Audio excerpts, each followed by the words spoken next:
नमस्कार दोस्तों, आपका स्वागत है आपके अपने चैनल स्टडी वाइन्स ऑफिशियल पर। तो आज का हमारा टॉपिक होगा आर्द्र भूमि यानी वेटलैंड, जो रामसर साइट्स होते हैं। इससे पहले इंडियन ज्योग्राफी में मैं ये सब पढ़ा चुका हूँ आपको, ये सारे टॉपिक कवर कर चुका हूँ। आज का पिछली वीडियो में मैंने भारत की मिट्टियों के बारे में बताया था। आज हम रामसर साइट्स के बारे में पढ़ेंगे और अभी अपडेट हो चुके हैं, तो पूरा अपडेटेड डाटा मिलेगा आपको। और मैं क्या करूँगा ना इस वीडियो में, क्योंकि 98 रामसर साइट हैं, तो 98 तो आप याद नहीं कर पाओगे, तो मैं आपको मेमोरी टेक्निक की सहायता से इसी वीडियो में जितने भी इम्पोर्टेंट वेटलैंड है ना, सब याद करा दूंगा। मतलब कि जैसे ही ये वीडियो कंप्लीट होती है, पूरी एंड हो जाती है, वीडियो खत्म होने के बाद आप रामसर साइट का कोई भी क्वेश्चन होगा, करंट अफेयर का जो भी आएगा, इसमें ज्योग्राफी का पार्ट है ये रामसर साइट, तो जो भी अपडेट हुआ है, जितना भी आया है, सब कुछ आपको याद होगा। अगर आपसे कोई पूछेगा कि बताओ ये वाला आर्द्रभूमि कहाँ पर है, तो आपको याद होगी। तो मैं पूरा आपको याद कराऊंगा। तो वीडियो आपके लिए इम्पोर्टेंट है। सबसे पहले आर्द्र भूमि होती क्या है? जैसा ही इसका नाम है, वेट यानी गीला और लैंड यानी ज़मीन।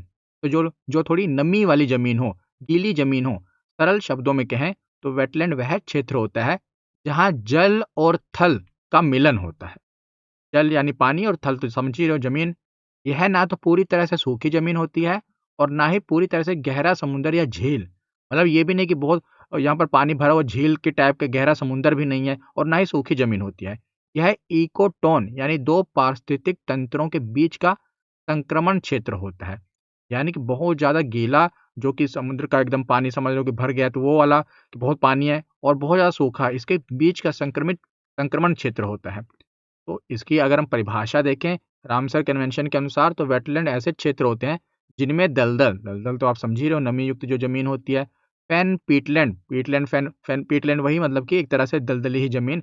पीटलैंड में क्या है, जो पेड़ पौधे हैं, जो ये सब जब गिरते हैं तो सड़ जाते हैं, जमीन में मिल जाते हैं, तो जमीन जो है थोड़ी क्या कहते हैं, सूखी नहीं रहती, थोड़ी गीली टाइप हो जाती है, उसमें पानी भर जाता है, वही दलदल टाइप हो जाता है। जल क्षेत्र शामिल होते हैं, तो वह चाहे वो प्राकृतिक हो या कृत्रिम, स्थायी हो या अस्थायी, जिनमें पानी स्थिर या बहता हुआ हो, मीठा हो या खारा हो या नमकीन हो। ये इसकी डेफिनेशन दी है रामसर कन्वेंशन के अनुसार। इस सबको क्या कहा जाता है, वेटलैंड कहा जाता है। तो सभी वेटलैंड को रामसर के अंदर संरक्षित नहीं किया जाता, कुछ ही वेटलैंड को किया जाता है। इसमें समुद्र के वे क्षेत्र भी शामिल होते हैं जहाँ लो टाइड के समय पानी की गहराई 6 मीटर से अधिक ना हो। अगर 6 मीटर से अधिक हो जाए तब वेटलैंड नहीं है। समुद्र का वो क्षेत्र जहाँ जब मतलब कि ज्वार आता है ना, जो पानी का आप देखते हो उफान आता है, समुद्र का टाइड आता है, तो जो पानी भरे वो 6 मीटर से अधिक ना हो, तो वो भी वेटलैंड में आ जाता है। तो वेटलैंड की विशेषता क्या है? ये हाइड्रोलॉजी, हाइड्रिक सॉइल और हाइड्रोफाइट्स, ये 3 इसकी विशेषताएं हैं। अब ये क्या होता है? हाइड्रोलॉजी मतलब जहाँ वर्ष के अधिकांश समय पानी भरा रहे, वो क्षेत्र हाइड्रोलॉजी कहते हैं। हाइड्रो मतलब जल, और हाइड्रिक सॉइल अब समझ ही गए आप। यहाँ की मिट्टी में ऑक्सीजन की कमी होती है क्योंकि यहाँ पानी के संतृप्त होती है, वह पानी से संतृप्त होती है। संतृप्त मतलब कि पानी एकदम संतृप्त आपको ऐसे समझाओ, जैसे गिलास है, गिलास में मान लो पानी है, पानी में आप चीनी घोल दे रहे हो, इतनी चीनी घोल दे रहे हो कि उसके बाद और चीनी उसमें समा ना पाए, तो वो संतृप्त घोल हो जाएगा। उसी प्रकार से मिट्टी में इतना पानी चला जाए कि अब उसके अंदर पानी सोखने की क्षमता नहीं रहेगी, वो है संतृप्त। हाइड्रोफाइट्स क्या होता है, और वहाँ पर फिर कार्बन जमा हो जाता है, इसलिए ये धरती के लिए अच्छा माना जाता है क्योंकि ये कार्बन सोखता है। यहाँ विशेष प्रकार के पौधे उगते हैं जो पानी में ही जीवित रह सकते हैं। हाइड्रोफाइट यानी जो पानी से फाइट कर पाए, लड़ पाए, वैसे पौधे इसमें उगते हैं, जैसे मैंग्रोव जो पौधे होते हैं, जो सुंदरवन में पश्चिम बंगाल में पाए जाते हैं, आपने देखा होगा, पढ़ा होगा। अब आगे है कि रामसर स्थल के जो महत्वपूर्ण तथ्य हैं, तो सर्वाधिक अगर हम देखें पूरी दुनिया में सबसे ज़्यादा रामसर साइट्स कहाँ पर हैं, तो यूके में है, 176। ये वन लाइनर क्वेश्चन आ गया। और विश्व की पहली रामसर साइट कौन सी है? तो जो सबसे पहले रामसर साइट बनी है वो कोबर्ग प्रायद्वीप, जो कि ऑस्ट्रेलिया में है, ये 1974 में बनी थी, ठीक। और भारत ने 1 फरवरी 1982 को रामसर कन्वेंशन पर हस्ताक्षर किए थे। बार बार रामसर कन्वेंशन आ रहा है, तो एक बार पहले रामसर कन्वेंशन ही पढ़ लें कि क्या होता है, 1 मिनट रुकिए, पहले वही पढ़ लेते हैं। तो रामसर समझौता क्या है? तो रामसर ना ईरान का एक शहर है। कहाँ का? ईरान का। अभी युद्ध चल रहा है, तो ईरान का एक शहर है जहाँ 2 फरवरी 1971 में जितने भी वेटलैंड हैं, क्योंकि ये हमारे पर्यावरण के लिए ज़रूरी हैं, इनका संरक्षण और स्थायी उपयोग के लिए एक अंतर्राष्ट्रीय संधि बनाई गई ताकि इनको संरक्षित किया जा सके अपनी धरती के लिए। इसीलिए इसे रामसर समझौता के नाम से जाना जाता है। जितने भी देशों ने फिर वहाँ हस्ताक्षर किए इस संधि में, तो वो रामसर समझौते को मानते हैं और उनके जो वेटलैंड हैं, जो भी आर्द्र भूमियाँ हैं, जो भी रामसर समझौते के अंतर्गत आती हैं, उन्हें संरक्षित किया जाता है।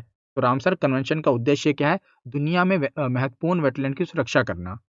और जो ये वेटलैंड है, यह 21 दिसंबर 1975 से प्रभाव में आया। ठीक? प्रभाव में कब आया? ये इतने से। और ये संरक्षण के लिए संधि कब हुई थी, हस्ताक्षर हुए थे? 1971 में। और इस बार की जो थीम की बात की जाए, तो थीम है 2026 में wetland and traditional knowledge celebrating cultural heritage. ये इस बार की थीम है। तो थीम भी आपसे पूछी जा सकती है और पूछी जाती ही है, याद रख लेना। तो फरवरी महीने के जो करंट अफेयर मैंने पढ़ाया था, उसमें जितनी भी थीम वगैरह थी, पढ़ाई थी मैंने आपको वहाँ पर। तो अब आपको रामसर समझौता समझ में आ गया। तो भारत ने, याद रखिएगा, 1 फरवरी 1982 को रामसर कन्वेंशन पर हस्ताक्षर किए थे। 1975 में बाकियों ने कर लिए थे, पर भारत ने 1982 में किया था। और भारत में वर्तमान में 98 रामसर साइटें हैं। कितनी? 98। और सुंदरवन जो है पश्चिम बंगाल में, ये भारत का सबसे बड़ा रामसर स्थल है। और हिमाचल प्रदेश का जो रेणुका है, ये भारत का सबसे छोटा रामसर स्थल है। ये सब वन लाइनर क्वेश्चन है। और भारत में सबसे अधिक रामसर साइटें किस राज्य के पास है, किस राज्य में है? तो तमिलनाडु में 20 रामसर साइटें हैं। कितनी? 20। और इसके बाद आता है उत्तर प्रदेश के नंबर 11। 11 रामसर साइटें हैं।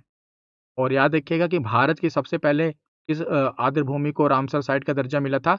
तो चिल्का झील, जो कि ओडिशा में है, और केवलादेव राष्ट्रीय उद्यान, जो कि राजस्थान में है। इनको भारत के पहले रामसर स्थलों के रूप में मान्यता दी गई थी। तो राजस्थान का केवलादेव नेशनल पार्क और उड़ीसा का जो चिल्का लेक है, चिल्का झील है, इन दोनों को भारत में सबसे पहले रामसर स्थलों के रूप में मान्यता मिली है। ठीक, अब आगे चलें। तो क्यों महत्वपूर्ण है वेटलैंड? ये पहले थोड़ा पढ़ लेते हैं, फिर इसके बाद हम आगे इसको मैं आपको पूरा याद करा के जाऊंगा। वीडियो को पूरा एंड तक देखना, पूरा याद करेंगे और आज ही के प्रैक्टिस क्वेश्चन में आप लगाओगे भी। आज इसके लास्ट में प्रीवियस ईयर क्वेश्चन भी होंगे जो आजकल एग्जाम में पूछे जा रहे हैं। तो क्यों महत्वपूर्ण है वेटलैंड? तो लोगों की आजीविका के लिए महत्वपूर्ण है, क्योंकि यहाँ पर मछली पालन वगैरह वगैरह लोग करते हैं इसमें। और इसमें बहुत सी चीज़ें और भी होती हैं, जैसे कमल का फूल हो गया, सिंघाड़े वगैरह, बहुत सी चीज़ें हो जाती हैं। तो लोगों की आजीविका के लिए महत्वपूर्ण है। क्योंकि जो जिनको ज़्यादा नमी वाली जिन फसलों के या पौधों को ज़्यादा नमी वाली ज़मीन चाहिए होती है, वो यहाँ पर उग जाती हैं। तो इससे लोगों की जीविका का फ़ायदा हो जाता है, जीविका के लिए। तो दुनिया में तमाम बड़ी सभ्यताएं जलीय स्रोतों के निकट ही बसती रही हैं और आज भी वेटलैंड विश्व में भोजन प्रदान करते हैं। सिंघाड़ा जो होता है वो भी यहीं पर होता है, महत्वपूर्ण भूमिका निभा रहे हैं। तो वेटलैंड के पास रहने वाले लोगों की जीविका बहुत हद तक प्रत्यक्ष या अप्रत्यक्ष रूप से इन पर निर्भर होती है। और पर्यावरण संरक्षण के लिए मैंने आपको बताया है कि ये महत्वपूर्ण है, क्योंकि वेटलैंड वैसे पारिस्थितिकीय तंत्र हैं जो बाढ़ के दौरान, जब बाढ़ आती है, तो जल के आधिक्य का, मतलब जो जल का ज़्यादा पानी है, वो इसको अवशोषित कर लेता है। ये ज़मीन जब बाढ़ आती है, तो जो पानी है उसका जल का आधिक्य अवशोषित कर लेता है और इससे बाढ़ का पानी झीलों एवं तालाबों में एकत्रित होता है, जिससे मानवीय आवास वाले क्षेत्र जलमग्न होने से बच जाते हैं। और इतना ही नहीं, ये कार्बन अवशोषण व भूजल, जो जमीन में पानी का लेवल है, उसको भी बढ़ाता है। ये भी काम करता है, तो पर्यावरण के लिए जरूरी है। इसलिए उपयोगी वनस्पतियां और औषधीय पौधे भी यहाँ पर मिलते हैं। तो वेटलैंड जंतु ही नहीं, बल्कि पौधों की दृष्टि से, पादपों की दृष्टि से भी एक समृद्ध तंत्र है, जहाँ उपयोगी वनस्पतियां और औषधीय पौधे भी प्रचुर मात्रा में मिलते हैं। और जो क्या कहते हैं, वेटलैंड है ना, इसे बायोलॉजिकल सुपरमार्केट और किडनीज ऑफ द लैंडस्केप भी कहा जाता है। किडनीज ऑफ द लैंडस्केप क्यों कहा जाता है? जैसे हमारे शरीर में जो हमारी किडनी होती है, वो ब्लड को फिल्टर करती है ना, उसी प्रकार जो ये आर्द्र भूमियां हैं, ये पानी को फिल्टर करती हैं, क्योंकि इनका तंत्र जल चक्र द्वारा जल को शुद्ध करता है और प्रदूषण अवयवों को निकाल देता है। इसीलिए इसे किडनीज ऑफ द लैंडस्केप कहते हैं। और सुपरमार्केट क्यों कहते हैं बायोलॉजिकल? क्योंकि वेटलैंड्स को बायोलॉजिकल सुपरमार्केट इसलिए कहा जाता है क्योंकि ये विस्तृत फूड वेब्स, भोज्य जाल का निर्माण करते हैं। तो ये बायोलॉजिकल सुपरमार्केट है। तो इतना हो गया, अब आगे चलें। ये हमने पढ़ लिया। तो मैं इकोनॉमिक्स एप्लीकेशन पर पढ़ा रहा हूँ, अगर आपको पढ़नी है मुझसे डिटेल में, तो 99 रुपये का कोर्स एनरोल कर लो, स्टार्टिंग ऑफर है। रिकॉर्डेड क्लासेस, स्टडी मटेरियल, ई बुक वगैरह सब आपको मिल जाएगी और टेस्ट पास भी आप ले सकते हो। अगर नहीं लेना तो आप यहाँ पर से अनटिक कर देना, तो ये हट जाएगा। और इंडियन पॉलिटी में पढ़ा ही चुका हूँ, 121 में बहुत दिनों से ये ऑफर है। ये तो पूरा कंप्लीट हो गया। इसकी सारी रिकॉर्डेड क्लासेस मैंने अपलोड हुई पड़ी हैं, सब आप देख सकते हो, जितना जब भी आपका मन करे तब देख लेना। और क्लास नोट्स भी ई बुक वगैरह सब मिल जाएगी इसमें। ई बुक भी आप एप्लीकेशन से, नहीं तो आप इस नंबर पर व्हाट्सएप कर सकते हो, और टेलीग्राम चैनल ज्वाइन कर लेना अपडेट के लिए। तो अब एक एक करके हम सभी जो भी रामसर साइट्स हैं इनको पढ़ते हैं, और मैं आपको कुछ मेमोरी टेक्निक बताऊंगा। देखिए, एक होती है ट्रिक, एक होती है मेमोरी टेक्निक। मेमोरी टेक्निक में क्या करना होता है कि जो भी चीज़ हमें याद करनी होती है, हम अपने दिमाग में एक कल्पना बना लेते हैं, या अपने दिमाग में उस वर्ड से रिलेट करके याद करते हैं। मेमोरी टेक्निक बहुत दिनों तक याद रहती है। ट्रिक क्या होती है? ट्रिक कही होती है ना, ट्रिक उसे कहते हैं कि जैसे ए हो गया आंध्र, फिर कोलेरू, एनको, ऐसे मतलब जो पहले-पहले वर्ड से बना लें, ऐसे कुछ बना लें, वो चीज़ें ज़्यादा याद नहीं रहती हैं, क्योंकि उसको आपको रटना पड़ता है।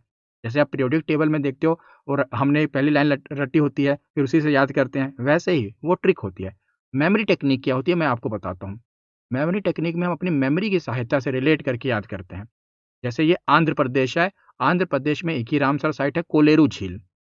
तो इसे कैसे याद करेंगे? तो आंध्र को आप अंधेरा, आंध्र अंधेरे से रिलेट करता है, और कोलेरू काला, कोलेरू काला, तो अंधेरे में कैसा दिखाई पड़ता है? काला दिखाई पड़ता है। या आप आंध्र को अंधे अंधे से भी रिलेट कर सकते हैं कि अंधे व्यक्ति को कैसा दिखाई देगी? हर चीज काली दिखाई देगी, काला दिखाई देगा। तो आंध्र प्रदेश में कौन सी रामसर साइट है? कोलेरू झील। अंधा काला या अंधेरा काला, ये है मेमोरी टेक्निक। तो इससे आपको बहुत दिन तक चीज़ें याद रहती हैं। मैंने ये ट्रिक पहले भी पढ़ाई हुई है अपनी, मैं अभी अपडेटेड नहीं है, क्योंकि अब रामसर साइट्स ऐड हो चुके हैं, तो मैं आपको पूरा अपडेटेड पढ़ा रहा हूँ इस वाली इंडियन ज्योग्राफी की सीरीज़ में। वो जब मैंने पहले पढ़ाया था, उसमें इतना अपडेट नहीं था, तो वहाँ अभी तब मैंने पढ़ाया था, मुझे अभी तक याद है। आंध्र प्रदेश में अंधेरा, अंधेरे में काली चीज़ें दिखाई देती हैं। अब आगे असम। असम में भी एक ही रामसर साइट है, वो है दीपोर बील। तो इसे कैसे याद करेंगे? दीपोर में क्या है? दीप, दीप। और असम को आप आसमान से रिलेट करोगे। जब आप आसमान की ओर देखते हो, अभी तो दिन है, सूरज के कारण अगर अंधेरे में देखोगे तो अंधेरे में आपको तारे दिखाई देते हैं आसमान में, जो कि ऐसा लगता है कि आसमान में किसी ने दीपक जला दिए हों, दीप जला दिए हों। आसमान की तरफ अगर आप देखो तो ऐसा लगता है रात में अगर तारे हैं तो ऐसे जैसे किसी ने आसमान में दीप जला दिए हों। तो असम में कौन सा है? दीपोर बील। और वैसे अगर आप बिना ट्रिक की सहायता से भी याद करना चाहते हो तो बिना ट्रिक के याद कर लो, अगर आपको याद रहता है। मैंने मेमोरी टेक्निक की सहायता से आपको बता रहा हूँ, अगर आपको मेमोरी टेक्निक अच्छी नहीं लगती तो आप ऐसे याद कर लो, क्योंकि इतना सारा जब डाटा होता है ना, 98 रामसर साइट है, जब इतना आपको याद करना पड़ेगा, तो बिना कोई आप अपने तरीके से बनाओगे मेमोरी टेक्निक या कुछ, तभी याद कर सकते हो। और हाँ, अगर आपके पास कुछ अच्छी और आसान ट्रिक हो तो आप कमेंट सेक्शन में कमेंट करते जाना। जिसके पास, जिसने अपने आप से याद किया हो कि मैंने ऐसे याद किया है, वो आप कमेंट करते रहना, ताकि आप बाकी जो स्टूडेंट हैं उनको भी हेल्प मिल जाए कि हाँ, अगर उनको वो आसान लगे तो आप उनसे याद कर लें वो। ठीक, आप कमेंट करते रहना आप अपनी टेक्निक कि कैसे आपने याद किया है। अब है बिहार। बिहार में 6 रामसर साइट्स हैं, 6। देखिए, 6 में से अब देखिए जितनी इम्पोर्टेंट है, पहले तो मैं आपको बिहार है, बिहार में देखिए कौन-कौन सी है पहले पढ़ लेते हैं। कबार ताल, नागी पक्षी अभयारण्य, नकटी पक्षी अभयारण्य, गोकुल जलाशय, उदयपुर झील, गोगा बील झील। ये सभी जो ठीक है 6 रामसर साइट हैं, ये कहाँ पर हैं? बिहार में हैं। तो इन्हें याद कैसे करेंगे? देखिए, ये कबार, कबार को आप कबाड़, कबाड़ क्या होता है? कबाड़ तो समझ ही रहे हो। बिहार को आप बाहर से याद करोगे, बाहर। जब घर में कबाड़ हो या आपको नाग दिख जाए, तो उसको घर से क्या करोगे? बाहर निकाल दोगे। घर में जो कबाड़ होता है या घर में नाग निकल आए तो कहाँ निकाल दोगे? बाहर। और नाग रहता कहाँ पर है? तो नाग रहता है बिल में, तो गोगा बिल। आसान है कि नहीं? 3 चीज़ें, तीनों इकट्ठा याद हो गए कि नहीं ये तीनों? कबाड़, नाग होगा तो कहाँ निकाल देंगे? बाहर निकाल देंगे। और रहता कहाँ पर है? बिल में रहता है। बिल से बाहर निकालेंगे उसको, और कहाँ से बाहर निकालेंगे? नाग को। और अब इसमें नकटी, क्या है? नकटी। तो बिहार में पीछे हार। आदमी कहता है ना, देखना हार मत जाना और मेरी नाक मत कटा देना, नकटी, नाक कटी। हार मत जाना, नाक मत कटा देना मेरी। तो नकटी भी याद हो गया। तो ऐसे ही याद करते हैं, यही है मेमोरी टेक्निक। अभी आपको अगर लग रहा होगा कि क्या यार कैसा है, लेकिन देखना थोड़ी देर के बाद अभी मैं पूछूं असम में कौन सा है रामसर साइट? नहीं तो ऐसे पूछो दीपोर कहाँ पर है, तो आप कहोगे असम में, आसमान में दीप दिखाई देते हैं। कोलेरू कहाँ पर है? कहाँ पर है? अंधे को काला दिखाई पड़ता है, अंधेरे में काला दिखाई पड़ता है। तो ये चीजें याद रहती हैं। ठीक, तो कपार हो गया, कपाड़ बाहर निकाल दोगे, नाक को बाहर निकाल दोगे बिल से। और नकट्टी, हार मत जाना, नहीं तो नाक कट जाएगी।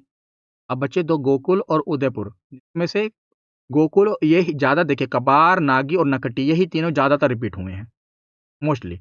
और ये उदयपुर और गोकुल इतना रिपीट नहीं होता, लेकिन गोकुल की मैं आपको ट्रिक बता सकता हूँ, उदयपुर की मेरे पास अभी नहीं है। और ज़बरदस्ती मैं कोई आपको ऐसा याद करा ट्रिक बनाकर याद भी नहीं कराऊँगा, क्योंकि इतने ही बहुत है जितने याद होते हैं जो इम्पोर्टेंट है। अब उदयपुर की मेरे पास अभी ट्रिक नहीं है, अगर आपके पास है तो आप बना दो। तो गोकुल की मैं आपको बताता हूँ।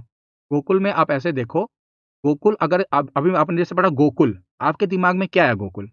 भगवान कृष्ण से रिलेटेड है कि नहीं गोकुल? बिल्कुल, गोकुल भगवान कृष्ण से रिलेटेड है। और भगवान कृष्ण को बांके बिहारी भी कहते हैं। बांके बिहारी मंदिर भी है वहाँ पर, क्या कहते हैं, वृंदावन में, जो कि बहुत ही प्रसिद्ध है बांके बिहारी मंदिर। भगवान कृष्ण को बांके बिहारी कहा जाता है ना, मेरे बिहारी, बांके बिहारी। वो गोकुल आप रिलेट कर सकते हो भगवान कृष्ण से, बिहार है तो। देखिए, बिहार के आपको इतने सारे ऐसे ही याद हो गए मेमोरी टेक्निक की सहायता से, आपको रटने ही नहीं पड़े। अब आगे चलते हैं गोवा। गोवा में एक है, और कौन सा है? नंदा झील। क्या है? नंदा। नंदा को आप आनंद से कर सकते हो, आनंदा। गोवा जाने के लिए दोस्तों में आनंद का माहौल आ जाता है, खुश हो जाते हैं कि हाँ चलो गोवा चलते हैं। क्या आएगा गोवा में? आनंद आएगा। तो नंदा झील कहाँ पर है? गोवा में है। अब आगे चलते हैं गुजरात। तो भैया गुजरात है, गुजरात में है 5, क्या कहते हैं अपना, रामसर साइट्स। इसमें से छारी डांड तो अभी ऐड हुआ, अपडेटेड है। तो ये तो आपको वैसे ही याद होना चाहिए। और डांड से वैसे भी डांडिया याद कर लेना, डांडिया ज़्यादातर गुजरात में लोग खेलते हैं ना, डांडिया। और खिजड़िया, नल सरोवर, थोल, बधवाना। तो गुजरात को देखते ही ना, जब गुजरात में पढ़ता हूँ तो जीके के कुछ फैक्ट हमें याद आते हैं। गुजरात में आपको पता है दुनिया की सबसे ऊंची प्रतिमा है, सबसे ऊंचा स्टैचू है, कौन सा? Statue of unity. Statue of unity आपको पता है ना, गुजरात में है। और दुनिया की सबसे ऊंची प्रतिमा है किसकी? सरदार वल्लभ भाई पटेल की। तो जो ये स्टैचू ऑफ यूनिटी है ना, अगर पूछा जाए किस नदी पे जीके का इफेक्ट है, तो नर्मदा नदी पर है। वहां पर नर्मदा नदी है। और किस बांध के पास है? तो सरदार क्या कहते हैं, सरदार सरोवर बांध। सरदार सरोवर। अब तो आपको याद ही होंगे, क्योंकि ये सब क्वेश्चन इतनी बार पूछे ही जाते हैं। स्टैचू ऑफ यूनिटी कहाँ पर बनी है, किस बांध के पास बनी है? तो सरदार सर, क्योंकि दुनिया की सबसे ऊंची मूर्ति है ना, दुनिया का सबसे ऊंचा स्टैचू है। तो सरदार सरोवर बांध के पास है स्टैचू ऑफ यूनिटी। और मैं अगर आपको बताऊं ना कि एकदम एग्जैक्ट किस गांव में है, किस गांव के पास है, तो केवड़िया। जब ये बना था तो काफ़ी न्यूज़ में रहा था ये गांव, क्योंकि यहाँ से लोगों को खाली करवा दिया गया था। जब ये प्रतिमा बन रही थी उनको स्थापित कर दिया गया था, तो काफ़ी चर्चाओं में रहा था केवड़िया गांव। तो अब देखिए, इसी से सब रिलेट हो रहा है। केवड़िया से खिजड़िया सरोवर बांध के पास है, तो यहाँ भी नल सरोवर है। और क्या है? नल सरोवर बांध के पास है। और क्या है? बढ़वाना बांध। नहीं तो इतना तो दो तो ऐसे ही आपको रहेगा। और मूर्ति जो है भले ही इतनी लंबी है, कहाँ पर? थल पर ही है, थोल पर ही है, आसमान में तो नहीं बनी है। तो इतना ही आपको देखिए याद हो गया।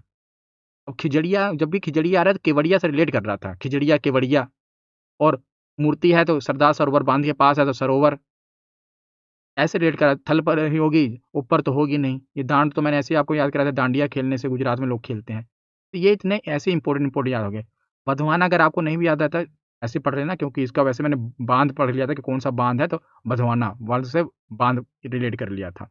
बाकी आपको ऐसे याद हो गया। खिजाड़िया पूछा गया है, ये मेन आपको याद होना चाहिए, खिजाड़िया और नल सरोवर, ये दोनों। और क्योंकि अभी ये तो नया अपडेट हुआ ही है, ऐड हुआ ही है, ये तो ऐसे याद रहेगा क्योंकि काफ़ी खबरों में रहा है।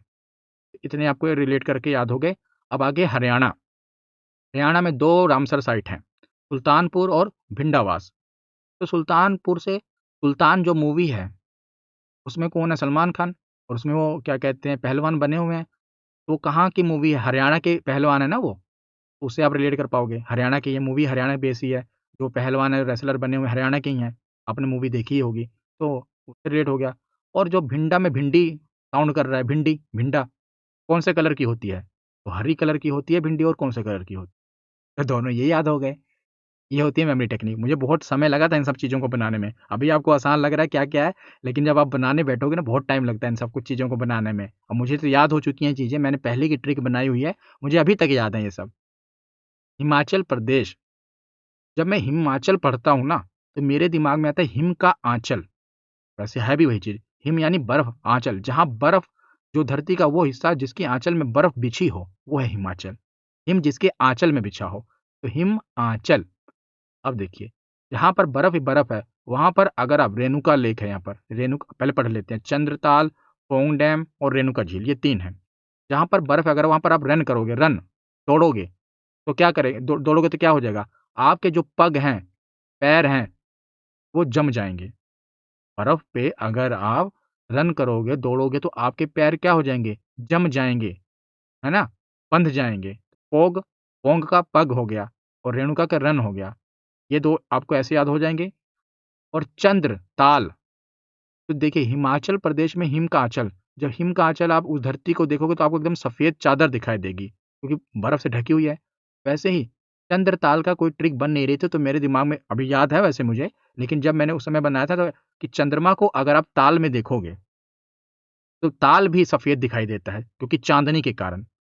जैसे हिमाचल में बर्फ़ के कारण पूरी धरती, पूरी मतलब जो हिस्सा है वो सफ़ेद चादर की तरह दिखाई देता है। पानी का हिस्सा भी अगर चंद्रमा जब उस पर रिफ्लेक्शन करता है तो चाँदनी व्हाइट एकदम दिखाई पड़ती है, तो हिमाचल प्रदेश से ये पूरा व्हाइट-व्हाइट हो गया सारा मामला, सफ़ेद। तो ऐसे याद है मुझे अभी तक ये वाली ट्रिक। बाकी अगर आपके पास अच्छी है तो मैंने कहा ना, आप कमेंट सेक्शन में बताते रहना। मेरी पूरी कोशिश है, मैं पूरी मेहनत करके आपको बता रहा हूँ कि हाँ, ये मेमोरी टेक्निक है, मुझे अभी तक याद है। आपको देखो इसे याद होता है कि नहीं होता है, और अगर आपको अपने से कोई अच्छी टेक्निक पता है तो आप उसको कमेंट कर देना। रन करोगे तो पग जो हैं जाम हो जाएँगे। अब आगे है जम्मू कश्मीर में 5 हैं। वुलर झील, शालबुग, होकेरा, मानसर, हाइगम।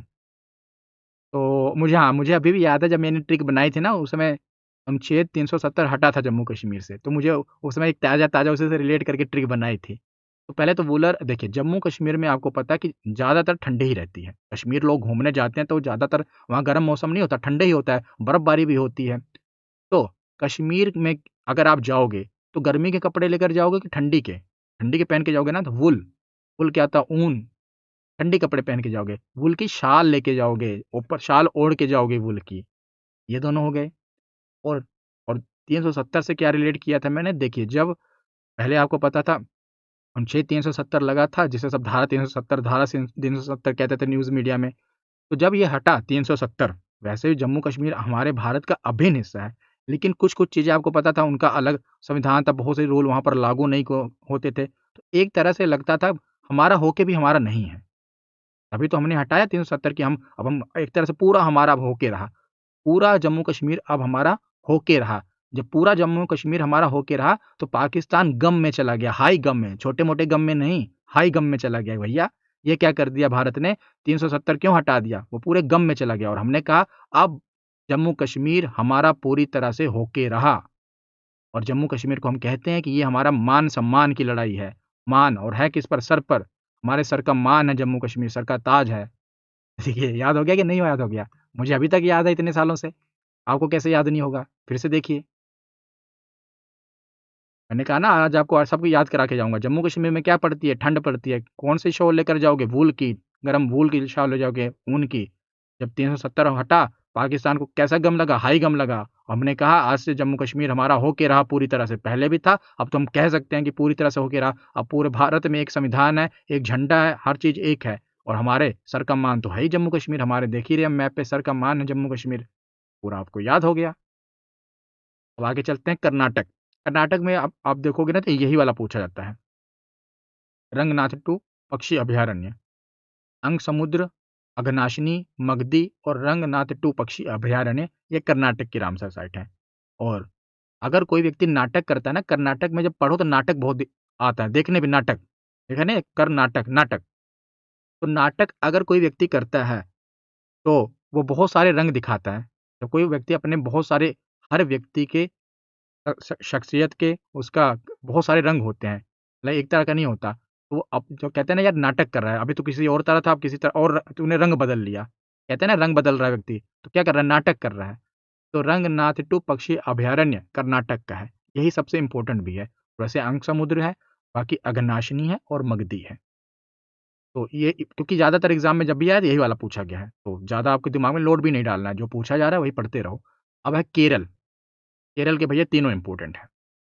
हाँ, तीनों ही पूछे गए हैं। तो पहले वेम्बनाड का तो आप ऐसे ही याद कर लो।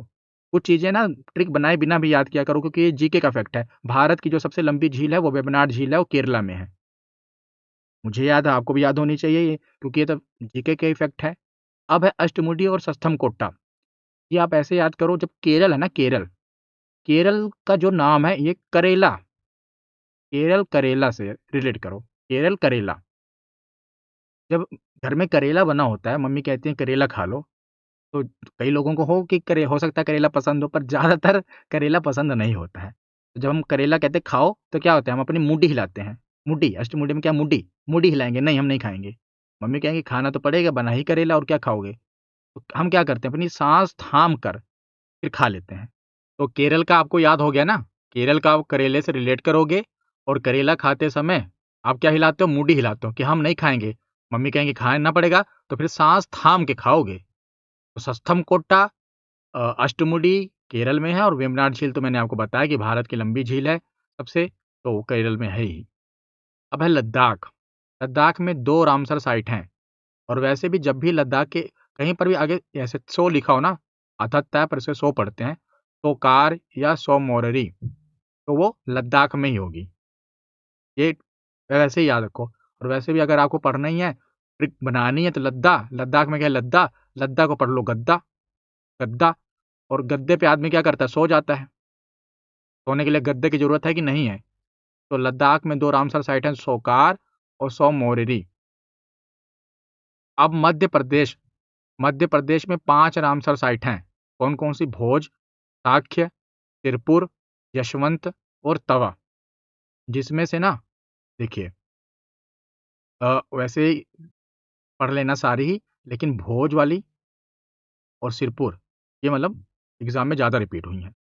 पढ़ना आपको सब पढ़ लेना, लेकिन मैं आपको बता रहा हूँ कि रिपीट ज़्यादा हुई हैं। अब बाकी मैं आपको याद कराता हूँ, देखिए। पहले तो ये जो सागर है ना, साक्य सागर और यशवंत सागर, ये आप ऐसे याद रखो कि मध्य प्रदेश का सागर एक जिला है, बहुत महत्वपूर्ण जिला है और बहुत प्रसिद्ध है। सागर जिला, तो साक्य सागर और यशवंत सागर दोनों सागर सागर है। सागर जिला मध्य प्रदेश में है। ये ऐसे ही कवर हो गया। अब भोज, तो मध्य प्रदेश में जो भोपाल है ना, पहले भोपाल में राजा भोज थे। राजा भोज के नाम से भोपाल नाम पड़ा है, भोपाल। इसका पहले नाम था भोजपाल, क्योंकि राजा भोज थे वहाँ पर, और वही बाद में नाम पड़ गया भोपाल। और वो कहावत भी आपने सुनी होगी, कहाँ राजा भोज कहाँ गंगू तेली। तो भोज ऐसे याद रहेगा आपको, मध्य प्रदेश में ऐसे याद कर लेना। बाकी ये सागर सागर ऐसे याद हो गया। और सिरपुर अगर आप देखोगे मध्य प्रदेश का, तो ये भारत का सिर है और ये पैर है, और सिर और पैर के बीच में, सिरपुर के बीच में मध्य प्रदेश है। सिरपुर झील इसी में है। और तवा की कोई ट्रिक नहीं है, और ना कोई ज़बरदस्ती मैं बनाऊंगा, और इतना इंपॉर्टेंट भी ये नहीं है। बाकी जो इंपॉर्टेंट है मैंने आपको मेमोरी टेक्निक से याद करा दिया। भोज का भोपाल से याद करना, भोपाल तो पता ही ना आपको मध्य प्रदेश में है। और नहीं तो मध्य प्रदेश की राजधानी बताओ क्या है। तो कहाँ राजा भोज कहाँ गंगू तेली, भोजपाल से ही तो भोपाल बना है। और सागर सागर मध्य प्रदेश का जिला है, सिर और पैर के बीच में मध्य प्रदेश है। और तवा याद कर लेना। अब आगे चलते हैं, और महाराष्ट्र। महाराष्ट्र में ठाणे, और ठाणे आपको पता ही है कहाँ पर है, महाराष्ट्र में है, इसकी कोई ट्रिक बनाने की जरूरत नहीं है। लोनार, लोनार में जब भी महाराष्ट्र आता है, लोनावला दिमाग में आता है, मतलब लोनार से मुझे लोनावला दिमाग में आता है। लोनावला आपने फिल्मों में भी सुना होगा, मूवीज वगैरह में लोनावला, तो कहाँ पर है, महाराष्ट्र में ही है। और नंदूर, इतना बड़ा ये महाराष्ट्र राज्य है, नाम ही क्या है, महाराष्ट्र, दूर तक तो फैला ही होगा। और फिल्मों की शूटिंग होती है मुंबई में, तो नंदू कैरेक्टर आपको पता है, नंदू सबका बंधु वैसे याद कर लो, नहीं तो नंदूर दूर तक फैला हुआ है, तभी इसका नाम पड़ गया महाराष्ट्र। छोटा मोटा राष्ट्र नहीं है भैया, दूर तक फैला हुआ है, महाराष्ट्र है ये। याद हो गया, ये तीनों आपको ऐसे याद हो गए। अब आगे मणिपुर में एक है लोकटक झील, तो इसको याद करोगे आप ऐसे, देखिए, मणिपुर में एक नेशनल पार्क है, केबुल लामजाओ नेशनल पार्क, आपने सुना होगा। और दुनिया का एकमात्र तैरता हुआ नेशनल पार्क है, पानी में जो तैर रहा है, कोई और ऐसा नहीं है। दुनिया में एकमात्र तैरता हुआ पार्क है केबुल लामजाओ नेशनल पार्क, तो इसीलिए एकमात्र पार्क है, तो दूर से लोग इसे देखने आते हैं। लोग टकटकी लगाकर देखते हैं कि भैया ये कैसा अजूबा है, पानी में तैर रहा है। लोग टकटकी लगाकर देखते हैं, और खर्चा क्या करते हैं, मनी, पैसा खर्चा करके देख रहे हैं। मनी, यहाँ मनी है, मनी से रिलेट करेंगे, मनी खर्चा कर रहे हैं, पैसा खर्चा करके टकटकी लगा के लोग देख रहे हैं। क्या, केबुल लामजाओ नेशनल पार्क, जो कि तैर रहा है पानी में। इतने सारे फैक्ट आपको याद हो गए, और दुनिया का एकमात्र तैरता हुआ नेशनल पार्क है, देखेंगे लोग टकटकी लगा के। अब है मिजोरम। मिजोरम में है पाला वेटलैंड। पाला कहते हैं ना, पाला पड़ रहा है, मतलब ठंडी, ठंडी को पाला भी बोलते हैं, हमको पता ही होगा। और जब पाला पड़ता है तो लोग रम पीते हैं याद करने की ट्रिक बता रहा हूँ, ऐसा कुछ मान मत लेना, ऐसा कुछ है नहीं, बस पाला पड़ता है तो लोग रम पीते हैं गर्मी के लिए। हमको तो याद करना है और क्या करना है, ऐसे याद हो गया। ओडिशा में अंसुपा झील, भीतरकनिका, चिल्का, हीराकुंड, सतकोशिया कंठ, तंपारा। बड़े अजब-अजब से नाम आपको देखने को मिल रहे होंगे, लेकिन देखिए अभी 1 मिनट में याद होता है कैसे? चिल्का तो वैसे आपको याद भी होगा, नहीं भी याद तो ऐसे क्योंकि चिल्का झील बहुत वैसे ही हम याद दिमाग में रहती है कि उड़ीसा में है। नहीं तो आप ऐसे ओडिशा है ना, इसको पहले उड़ीसा, अभी भी उड़ीसा लोग बोल ही देते हैं उड़ीसा। आसमान में कौन उड़ती है? चील। चिल्का में चील आ रहा है कि नहीं? चील आसमान में उड़ती है और क्या करती है? ज़मीन में उड़ेगी नहीं। तो ये तो ऐसे ही हो गया वैसे भी, और वैसे चिल्का इतना वैसे ही झील इम्पोर्टेंट है कि याद ही होगा, उड़ीसा में है। अब है अंशुपा, भीतरकनिका, हीराकुंड, सतकोशिया कंठ, तंपारा। तो जब मैं भीतरकनिका पढ़ रहा था ना, अब पढ़ा जा रहा है कि भीतरकनिका मतलब कान के भीतर, को हम रिलेट कर रहे हैं। भीतरकनिका क्या? कान के भीतर। और उड़ीसा भी आप देख ही रहे हो कि ऐसे लग रहा है कान के भीतर ही है, मतलब कान के अंदर ही है, भीतर की तरफ ही है। तो भीतरकनिका, तो उड़कर ना, ओडिशा में क्या उड़कर अगर आप एक मच्छर समझ लो आपके कान में चला जाए, कान के भीतर चला जाए, तो आपका जो कंठ है, गला है, उसमें पानी आ जाएगा, अंशु आ जाएगा, अंशु, अंशु आ जाएगा आपके कान उसमें, गले में। आँखों में आता है वैसे, आँखों में भी आता है क्योंकि आपको पता है कि एक ईएनटी डिपार्टमेंट होता है। जब भी आप हॉस्पिटल वगैरह में जाते हो तो कान, नाक, ईयर, नोज़ और थ्रोट, कान, नाक, गला, इनका एक ही डॉक्टर होता है, ईएनटी कहते हैं उसे। जैसे दाँतों का अलग होता है, वैसे कान, नाक, गले का एक ही डॉक्टर होता है, ईएनटी का है। आपने अगर हॉस्पिटल वगैरह नहीं तो आपने सुना होगा ईएनटी डिपार्टमेंट मतलब एक ही होता है। तो जब भी कान, नाक में नहीं तो आप देखते हो कि आँखों में कई बार दवाई डालते हो तो आपको गले में उसका स्वाद आता है, टेस्ट आता है। आँखों में जब दवाई डालते हो या कान में कोई चीज़ डालोगे तो उसका गले में आता है, होता है कि नहीं? इसी प्रकार कान में अगर उड़कर मच्छर चला जाएगा, भीतर किसके? भीतर कान में चला जाएगा, तो क्या होगा? जो कंठ है वो अंशु से भर जाएगा, बस। और हीराकुंड तो आपको पता है, पढ़ा ही होगा, इतना फ़ेमस है हीराकुंड, जो बाँध है कहाँ पर है? तो उड़ीसा के है, कब किस पर बना है? महानदी पर बना हुआ है। तो और जब ये सब, हाँ, तमपारा बच गया, इसमें ये याद रख लेना कि जब इतना कुछ हो रहा है, कान के अंदर मच्छर-मुच्छर चला जा रहा है, भर जा रहा है और आँसू-वाँसू आ जा रहे हैं, तो क्या हो जा रहा है? बुखार से आपका पारा हाई हो जा रहा है, पारा बढ़ जा रहा है आपका, टेम्परेचर बढ़ जा रहा है, बीमार हो जा रहे हो। वैसे भी मच्छर आदमी को बीमार कर ही देता है। मच्छर काट ले क्या हो जाता है? आदमी बीमार हो ही जाता है, पारा वैसे ही बढ़ जाता है। तो ये है मेमोरी टेक्निक। मुझे अभी तक याद है, मैंने ऐसे ही याद किया हुआ है इन्हें, और अभी तक याद है। कुछ आप मेरी पुरानी वीडियो भी देखोगे, उसमें ये मैंने ऐसे ही पढ़ाया हुआ है। देखो अभी तक याद भी है मुझे। तो आपको भी याद होगा, कुछ नहीं। आप एक बार वीडियो देख लो, नहीं याद हुआ दोबारा एक बार देखो, फिर आपको पूरा याद होगा। अब है पंजाब। पंजाब में देखिए क्या कौन-कौन से तो बिना ट्रिक के याद हो सकते हैं, पहले वही देख लेते हैं। रोपड़ जिला तो आपको पता ही नहीं, तो चलो पहले पंजाब का मतलब क्या है? पंज मतलब होता है 5, आब मतलब होता है पानी, जल। तो पंजाब का नाम ही पड़ा क्योंकि पंजाब 5 क्या कहते हैं, नदियों की धरती है। कौन-कौन सी? ये सब उसमें पढ़ा चुका हूँ, सिंधु नदी तंत्र में। सतलुज, ब्यास, रावी, क्या कहते हैं, चिनाब, झेलम। 1, 2, 3, 4, 5 सतलुज, ब्यास, रावी, चिनाब, झेलम। 5 पानियों की धरती है, 5 नदियों की धरती है, पंजाब नाम पड़ गया है। फ़ारसी का शब्द है।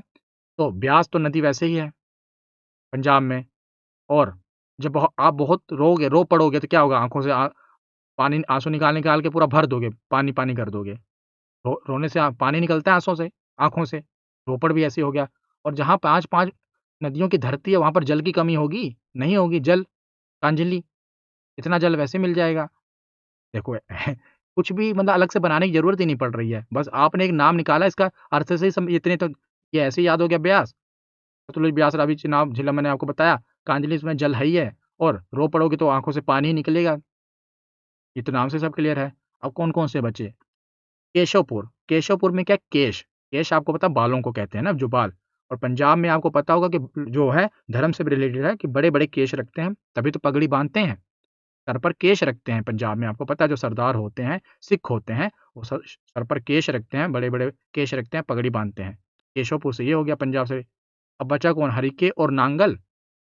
हरिके में क्या है, मैंने उस समय हरिके बैराज से आपको पढ़ाया था। जब मैं गंगा नदी तंत्र भी, अभी मैंने गंगा नदी तंत्र की नदियों की सारी वीडियो पढ़ा दी है, देख लेना आप एक बार। सीरीज़ मैं अब पूरी अपडेट कर रहा हूँ ज्योग्राफी की, सब कुछ अपडेटेड डाटा के साथ। तो हरिके क्या है? बैराज है। पंजाब का जो पंजाब में ना तरन तारन जिला है, वहाँ पर एक हरिके बैराज है। वहाँ पर क्या है? सतलुज और ब्यास नदी को मिलाकर एक नहर निकलती है, सबसे लंबी नहर भारत की कौन सी? इंदिरा गांधी नहर। इंदिरा गांधी नहर जो कि राजस्थान में पूरा जाती है। राजस्थान में पानी की जो सिंचाई वगैरह के लिए सबसे महत्वपूर्ण योगदान है इंदिरा गांधी नहर का, आपको पता हो, हर के बैराज से ही निकलती है। ये तो ऐसे याद किया हुआ, पंजाब में है। और नांगल, नांगल वन्य जीव अभयारण्य। नांगल को आप ऐसे याद कर लो कि पंजाब वैसे भी भाखड़ा नांगल डैम आपने सुना होगा। भाखड़ा नांगल डैम, मुझे तो ऐसे ही याद है भाखड़ा नांगल डैम से, ये पंजाब और हिमाचल की सीमा पर है, तो वैसे याद रखता हूँ कि नांगल कहाँ पर है। नहीं तो आप ऐसे याद कर सकते हो, पंजाब में जैसे कोई बात होती है ना, बात को गल कहते हैं, वो की गल होगी।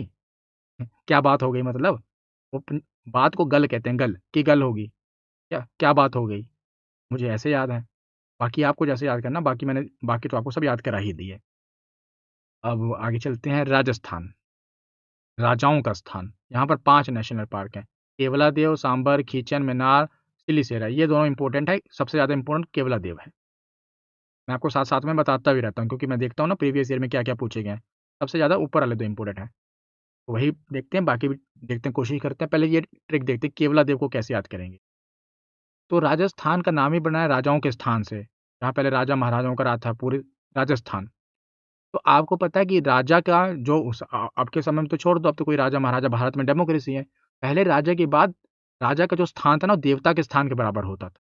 राजा ने कुछ कह दिया तो समझ लो देवता ने कुछ कह दिया। केवला देव, राजाओं के बाद राजाओं का जो स्थान था देवता के बराबर था। कहते हैं ना, आप ही हमारे देवता, मतलब राजाओं का स्थान उस बराबर था। तो याद रखने के लिए भी याद रख लो आप। और ये क्या है? देवताओं का स्थान। और इसमें क्या है? सांभर, सांभर झील। और राजाओं ने ही, जब अंग्रेज भी आए थे आपको पता है, तब भी राजस्थान को किसने संभाल कर रखा हुआ था? राजाओं ने। उस समय के जो एक से एक वीर प्रतापी, महाराणा प्रताप, ये सब बड़े बड़े राजा थे, इन्होंने तो ये धरती को संभाल के रखा था। नहीं तो वैसे ही युद्ध में सब खत्म हो जाता। तो सांभर को संभाल से रखना किसने? राजाओं ने ही। याद किया हुआ मैंने, ये दोनों मुझे याद है। और किचन, मीनार और सिलसिले, ये आपके ऊपर छोड़ दिए, आप याद कर लेना, क्योंकि इंपॉर्टेंट यही दोनों हैं। अब आगे है तमिलनाडु भैया। तमिलनाडु में 20 हैं। अब 20 के 20 अगर आपको याद कराऊंगा ना मेमोरी टेक्निक से, तो खिचड़ी बन जाएगी। फिर जो बाकी की याद कराएं वो भी भूल जाएंगे। तो इनके नाम ही ऐसे हैं कि देखना, अभी आपको नाम ही पढ़ाऊंगा तो आपको पता लगेगा कि तमिलनाडु के हैं भैया ये सब। पॉइंट कलीमर, कुंथानाकुलम, चिंद्रागुड़ी, करिकिली, पिचवरम और पल्लीकरनई। मन्नार की खाड़ी तो वही ऐसे पता लग गया। वेम्बनूर, वेलोरे और उदयमर्थानपुरम, विधानथल, सुचिंदरम, वाडुपुर, कंजीरकुलम, कराईवित्ती, लोंगवुड। अब इनकी क्या ट्रिक बनाऊँ आप ही बताओ। इनकी क्या सब ट्रिक बनाऊँ? कछुवेली, नंज नारायण। हाँ, नारायण की ट्रिक बन सकती है कि एक एक ही मैं जो बता सकता हूँ। बाकी को भैया नाम ही ऐसे है कि हाँ, जब ऐसा कुछ नाम आ जाए सब समझ लेना तमिलनाडु का है। पता नहीं किस रूप में नारायण मिल जाएंगे, तो नारायण और तमिलनाडु में मिलना। पता है वो भजन है ना, पता नहीं किस रूप में नारायण मिल जाएंगे, तो नंज नारायण। यहाँ पर हटाता हूँ, देखिए नारायण लिखा हुआ है पीछे। नंजरायन है। अच्छा, नंजरायन है, तो नारायण पढ़ रहा हूँ मैं। लेकिन इसका इंग्लिश में, एक मिनट रुकिए। नंजरायन, हाँ नंजरायन ही है। तो नारायण से मैंने याद किया, इसको डिलीट कर लिया। बाकी मैं आपको ऐसे ही बैठे बैठे अभी ट्रिक बना रहा था इसकी। टक्कर कोट्टई पक्षी अभयारण्य और थिरथंगल। अब इतने सारे हैं। एक तो कुलम कुलम वाले, कंजरई कुलम, और यहाँ पर भी कोई कुलम पड़ा था, कंथा कुलम, ये सब तमिलनाडु के। थंगल थुंगल वाले भी जो आते हैं सब, हेराथंगल, ये सब हेराथंगल, ये सब तमिलनाडु की होते हैं। मतलब इनकी अब ट्रिक बनाऊंगा तो समझो खिचड़ी बन जाएगी एक तरह से। इसलिए इतने तो आप वैसे याद कर लेना, मतलब पढ़ ही लेना, याद क्या करना है, वैसे ही आपको समझ में आ जाएंगे कहाँ के हैं ये। अब ये सब इंग्लिश में। अब है त्रिपुरा। त्रिपुरा में एक है रुद्र सागर।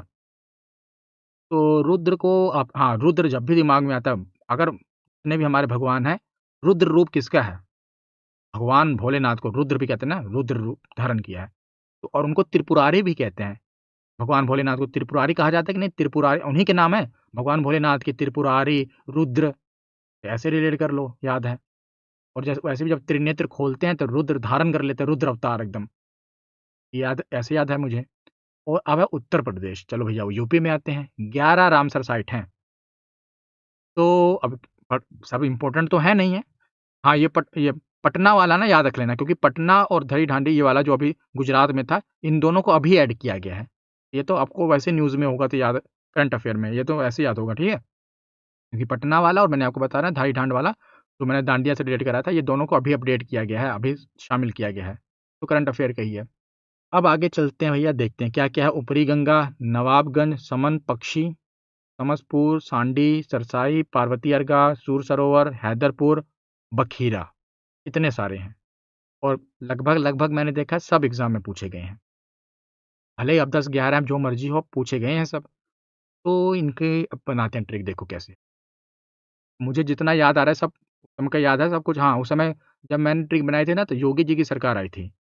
और योगी जी की सरकार आई तो बहुत स्ट्रिक्ट, मतलब हर जगह बुलडोजर ये सब हो रहा है, अभी भी होता ही हो ही रहा है। तो उससे रिलेट करके बनाया था। पहले तो ऊपरी गंगा देख लेते हो। देखो, गंगा नदी तंत्र मैंने आपको पढ़ाया है, पूरा पढ़ाया है। अब आप कहोगे कि ऊपर की ओर तो गंगा उत्तर प्रदेश में बह नहीं रही है, तो लेकिन उत्तर प्रदेश में गंगा नदी बहती है कि नहीं? पूरा एकदम जाती है बीच में से कि नहीं? एकदम बीच में से निकलती है। तो ये जो गंगा नदी है, ये कहाँ बह रही है? पता कैसे लगेगा कि उत्तर प्रदेश में बह रही है? तो नाम से ही वो बता रहा है, खुद ही देखिए, यूपी। अपर में ना यूपी तो आ रहा है, पहले 2 वर्ड क्या यूपी? उत्तर प्रदेश की गंगा है ये, बस क्लियर हो गया। दूसरा नवाब, नवाबों का शहर कौन सा है? लखनऊ, उत्तर प्रदेश की राजधानी, ये भी क्लियर हो गया। अब क्या है कि उत्तर प्रदेश में जब से योगी जी आए हैं, लॉ एंड ऑर्डर पूरा स्ट्रिक्ट कर रहे हैं। जो ज़मीनें देख रहे हैं कि मतलब सरकारी हैं या अवैध तरीके से बनी है, वहाँ पर क्या चलवा दे रहे हैं? बुलडोज़र चलवा दे रहे हैं। चल रहा है बुलडोज़र। और और जो ज़मीनें बुलडोज़र चलाने से पहले क्या भेजना पड़ता है? भेजते हैं, समन भेज रहे हैं।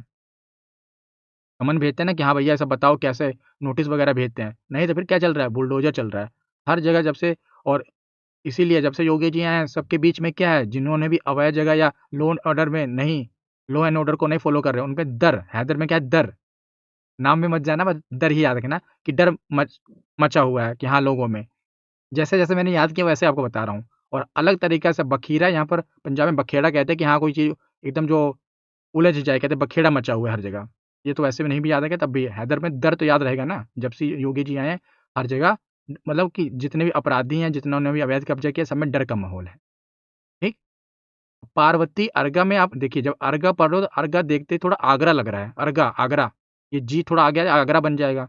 आगरा उत्तर प्रदेश में है ही है। और योगी जी यहाँ खाली बुलडोज़र ही नहीं चल रहा है, सांड भी घूम रहे हैं हर जगह। सांड और आवारा पशु भी देख रहे हो घूम रहे हैं। सांडी, योगी जी से सब रिलेट हो जा रहा है, देख रहे हो? इतना कुछ तो योगी जी से पढ़ लिया, समन भेज के बुलडोज़र चला दे रहे हैं, सांड-सूंड भी घूम ही रहे हैं भैया। डर का माहौल है, डर मतलब किसमें? सब में नहीं, जनता में नहीं, अपराधियों में, जो अवैध कब्ज़ा करके बैठे हैं उनमें, जो बखेड़ा मचा रहे हैं उनमें। ये सब ऐसे याद हो गया। कौन-सा इसमें बच गया? अर्गा भी मैंने आपको बताया, आगरा से वो वाला क्या कहते हैं, आगरा वो उत्तर प्रदेश में है ही है, ताजमहल वहीं पर तो है। बच गया ये एक समसपुर और सूर, यही दोनों बचे हैं, इनको आप याद कर लेना। सूर और क्या कहते हैं, समसपुर। बाकी मैंने इतने आपको पढ़ा ही दिए। चलिए अब आगे चलते हैं। उत्तराखंड, उत्तराखंड में आसन बैराज, आसन बैराज। तो उत्तराखंड, जब भी आप उत्तराखंड में, वैसे मैं देखिए इतना सारा मैंने ऐसे बता रहा हूँ, इतना सारा मैंने पढ़ा दिया, अब उत्तर देना वैसे ही आपको आसान हो गया। उत्तर आसान, ऐसे याद करो, नहीं तो देखिए ऐसे याद करो। उत्तराखंड में क्या पहाड़ी इलाका है? पहाड़ी है ना उत्तराखंड में। तो अगर आप पहाड़ पे चले होगे ना, कभी आपने ट्रैकिंग वगैरह की होगी, तो आपको पता है पहाड़ पे चलना मुश्किल होता है। तो क्यों मुश्किल होता है? क्योंकि आप गुरुत्वाकर्षण के विरुद्ध ऊपर की ओर जा रहे हो ना, आपको ज़ोर ज़्यादा लगता है पहाड़ी इलाके में चलने में, लेकिन उतरना आसान होता है। उतरना क्या होता है? आसान, आसन को हम आसान से रिलेट कर रहे हैं। उत्तराखंड में और उत्तराखंड में उतरना आसान होता है चढ़ने की बजाय। कभी भी आप देखो, आप कहीं किसी चीज़ पे चढ़ रहे हो, आप सीढ़ियों पर देखो, जब आप सीढ़ी पर चढ़ते हो तब ज़्यादा ज़ोर लगता है या उतरते वक़्त ज़ोर लगता है? चढ़ते वक़्त। उतरना आसान होता है, ऐसे याद कर लो। और मैंने बताया ना, इतना कुछ आपको पढ़ा दिया, मैंने ट्रिक से याद करा दिया, अब वैसे उत्तर आसान हो गया आपके लिए सब देना। चलिए आगे चलते हैं। पश्चिम बंगाल, और पश्चिम बंगाल में तो वैसे भी देखिए, कोलकाता अगर आपको याद करना कराना पड़े ट्रिक से कि पश्चिम बंगाल में है, फिर तो ट्रिक ही मत याद करो। और सुंदरबन भी पता ही कहाँ पर है आपको, इतना फ़ेमस है, ये दोनों चीज़ें तो बिना ट्रिक के ही याद याद है। वैसे ही ना, कोलकाता और सुंदरबन पश्चिम बंगाल में दोनों हैं। सिक्किम, ये सिक्किम में खेचो पलरी। अब देखो नाम ही ऐसा कि क्या इसकी मेमोरी टेक्निक बनाई जाए, देख रहे हो? खेचो पलरी। लेकिन मैंने इसमें थोड़ा टाइम लगा मुझे, लेकिन इसकी मैंने ट्रिक बनाई है, मेमोरी टेक्निक बनाई है, आप देखिए। ये जो आप देख रहे हो ना, ये झील है, लेक बहुत खूबसूरत है। और इसका ना वहाँ पर सिक्किम में एक धार्मिक महत्व भी है। ये वाली झील का, खेचो पलरी वाली का। ये सब मैं आपको क्यों बता रहा हूँ? सिक्किम में क्या है, कम क्या है, कम है ना, कम। और सिक्किम है भी बहुत ऊंचाई पे, ये जो अपना जो झील है भी बहुत ऊंचाई पर है। तो बहुत कम लोग जाकर इस झील को देखते हैं, और इसका थोड़ा धार्मिक महत्व, बहुत कम लोग जाते हैं, बहुत कम लोग ही देख पाते हैं झील को। और जब इसको देखते हैं, क्योंकि धार्मिक चीज़ें भी जुड़ी हुई हैं उनके लिए, रिलीजियस भी, तो इस पल को वो कैद करना चाहते हैं, फ़ोटो खींच लेना चाहते हैं। इस पल को खींच लेना चाहते हैं, अपने कैमरे में या अपने अंदर आँखों से, जहाँ भी इस पल को वो खींचना चाहते हैं, क्योंकि बहुत कम हैं जो लोग यहाँ पर पहुँच पाते हैं। बहुत कम बार यहाँ पर मौका भी मिलता है। तो खींचो पलरी, अब पढ़-तोड़ के पढ़ो, खींच लेना पल को, उस पल को। और बहुत कम मौका मिलता है यहाँ जाने का। ऐसे रिलेट करके याद रहेगा आपको। नहीं, इससे अच्छी किसी के पास अगर मेमोरी टेक्निक है, कोई ट्रिक है, तो मुझे बताओ, कमेंट करो अभी कि सिक्किम का खींचो पलरी, कि इस पल को खींच लेना, क्योंकि मौका बहुत कम मिलता है, मैंने ये बताई है। आपके पास कोई अच्छी ट्रिक है, कमेंट करो अभी। तो अब आगे चलें। झारखंड। झारखंड का तो बहुत ऐसी फनी मेमोरी ट्रिक है। पहले पढ़ो कौन सा, उधवा झील पक्षी अभयारण्य। कौन सा, उधवा झील, पक्षी वाला है, बर्ड का यहाँ पर अभयारण्य है। और गदर मूवी नहीं थी एक, गदर, क्योंकि झारखंड में खंड, और उधवा का उड़वा लग रहा है, उड़वा, उड़ना, और पक्षी हैं तो उड़ेंगे है ही। तो वो गदर मूवी का एक गाना था ना, उड़ जा काले कांवा तेरे मुंह विच खंड पावा, खंड पावा। तो झारखंड में खंड, और उड़ जा काले कांवा सुना होगा आपने, बहुत गाना ये चला था अभी तक, आपको याद होगा, उड़ जा काले कांवा तेरे मुंह विच खंड पावा ना। खंड होता है वैसे चीनी होता है, खंड को पंजाब में चीनी कहते हैं। पंजाबी गाना भी है, तो वो खंड चीनी होती है। मैं पंजाब में ही रहता हूँ, तो खंड को चीनी, मतलब चीनी को पंजाब में, पंजाबी में खंड कहते हैं। तो उधवा जो है वो खंड, ऊर्जा काले कावा तेरे मुझ खंड पावा चीनी पावा। तो ये ऐसे याद किया हुआ मैंने, उधवा, उड़ना। तो अब चलते हैं आगे। अब हमारे हो गए 98। देखिए, मजे मजे में हमने सब पढ़ा, आपको पता लगा कि 98 हो गए। अभी ऐसे 98 पढ़ने पड़े, तब पता चल जाएगा कि हाँ 98 पढ़े हैं। अब लगभग लगभग आपको सब याद हो गए होंगे। अब हम नहीं भी याद हुए होंगे ना, तो एक बार और वीडियो को देखना। एक बार आपके सारे दिमाग में बैठ गया, दोबारा रिवीजन करो, देखो कितना याद था, कितना दोबारा याद कर रहे हो। पूरा याद हो जाएगा 98 का 98। तो चलिए अब हम ना कुछ प्रैक्टिस क्वेश्चन लगाते हैं, जो कि आज के एग्जाम में पूछे गए हैं। तो पहला प्रश्न है, इसमें कुछ क्वेश्चन ऐसे भी होंगे जो मैंने उसमें अगर ना भी पढ़ाए होंगे ना, मतलब वो क्या कहते हैं, वेटलैंड तो पढ़ाए ही हैं सारे, मतलब कुछ ऐसा फैक्ट आ जाए तो वो मैं यहीं पर कवर करा दूंगा। मैंने इसलिए इसमें इसको इंक्लूड कर दिया है। तो पहला क्वेश्चन है कि रामसर कन्वेंशन के संदर्भ में निम्नलिखित कथनों पर विचार करो। तो रामसर कन्वेंशन पढ़ते हैं, क्या क्या कथन है। यह एक अंतर सरकारी संधि है जो आर्द्र भूमियों के संरक्षण के लिए रूपरेखा प्रदान करती है। बिल्कुल सही। भारत 1971 में इसका सदस्य बन गया था। बिल्कुल गलत। भारत 1971 में नहीं बना था, मैंने आपको बताया था ना। भारत कब बना था? भारत बना था 1982 में, 1982 में। 1971 में बाकियों ने साइन किया था, पर भारत ने नहीं किया था। यह यूनेस्को के तत्वाधान में अपनाया गया था। यूनेस्को इसमें कहा गया नहीं, मतलब कि उसके तत्वाधान में हमने नहीं, मतलब यूनेस्को के अंदर नहीं अपनाया गया था। ये रामसर सेक्रेटरीट स्विट्जरलैंड में है, वहां पर है। तो ये सब गलत है, मतलब ये वाला गलत है। तो इसका सही होगा अपना कौन सा, केवल एक, ऑप्शन ए। अगला प्रश्न है कि भारत की पहली रामसर साइट कौन सी थी? चिल्का, केवलादेव, सुंदरबन। ये दोनों भारत की पहली रामसर साइट थी। और ये वाला आएगा ऑप्शन सी, ए और बी दोनों, है ना। 1981 में किया गया था शामिल। अब आगे है निम्नलिखित युग्मों पर विचार करें। चलिए करते हैं। तो सांभर झील राजस्थान में, राजा ही संभाल के रखे थे, बिल्कुल। पटना वाला बिहार में, नाम से कंफ्यूज कर रहे हैं, नहीं, यूपी में है, उत्तर प्रदेश के ईटा जिला में है। छारी धंड, तो धांड जो मैंने बताया, दांडिया कहाँ, गुजरात में है। तो कौन कौन सा सही है? पहला सही है और तीसरा सही है ना। तो मतलब यहाँ पर क्या, कितने युग्म, मतलब कितने युग्म सही हैं? तो एक युग्म, दो युग्म, तीन युग्म, तो दो सही है, एक ये वाला और एक ये वाला, दो सही है, केवल दो युग्म, ऑप्शन बी। अब आगे है, भारत के किस राज्य में रामसर साइट की संख्या सबसे अधिक है? तो सबसे अधिक कहाँ पर है? तो सबसे अधिक है 20 तमिलनाडु में। उसके बाद यूपी आता है, 11 रामसर साइट है वहाँ पर। अब आगे है, लोकटक झील जो एक रामसर साइट है, किस राज्य में स्थित है? कहाँ पर लोग पैसा देकर, मनी देकर टकटकी लगाकर देख रहे हैं लोकटक? मणिपुर में, बताया था ना, ऑप्शन सी। अब है आगे कथन और कारण। सुंदरवन डेल्टा एक रामसर साइट है। ये कथन तो बिल्कुल सही है बिल्कुल, पश्चिम बंगाल में है। कारण क्या है? यह दुनिया के सबसे बड़े मैंग्रोव वनों का हिस्सा है। ये भी सही है, वहाँ पर बहुत मैंग्रोव वन है सुंदरबन में, इसीलिए तो प्रसिद्ध भी है ये। तो ये दोनों सही हैं और कारण क्या है, ये कथन को सही व्याख्या करता है, बिल्कुल सही व्याख्या करता है कि नहीं? नहीं, गलत है। इस देखिए, कथन और कारण दोनों सही हैं, मतलब कारण भी सही है, कथन भी सही है। लेकिन ये कारण मैंग्रोव वनों के कारण क्या रामसर साइट बनाया गया है इसको? नहीं, मैंग्रोव वनों के कारण थोड़ा ना बनाया गया है। मैंग्रोव वन एक वजह है, पर खाली मैंग्रोव वनों के कारण नहीं, आर्द्र भूमि को रामसर साइट में शामिल किया जाता है। मैंग्रोव वन तो और भी जगह हैं, तो उनको शामिल थोड़ा ना कर लिया जाता है। तो ये जो कारण है, ये इस कथन की व्याख्या सही नहीं करता, लेकिन कथन और कारण दोनों सही हैं। ऑप्शन बी इसका सही जवाब होगा, मतलब ए और आर दोनों सही हैं अपनी-अपनी जगह पर। लेकिन आर के कारण ए है, ऐसा नहीं है। लेकिन आर ए की व्याख्या नहीं करता है, क्योंकि रामसर होने का कारण मैंग्रोव वन नहीं है ना, खाली मैंग्रोव वनों के कारण कोई रामसर साइट नहीं बनती है।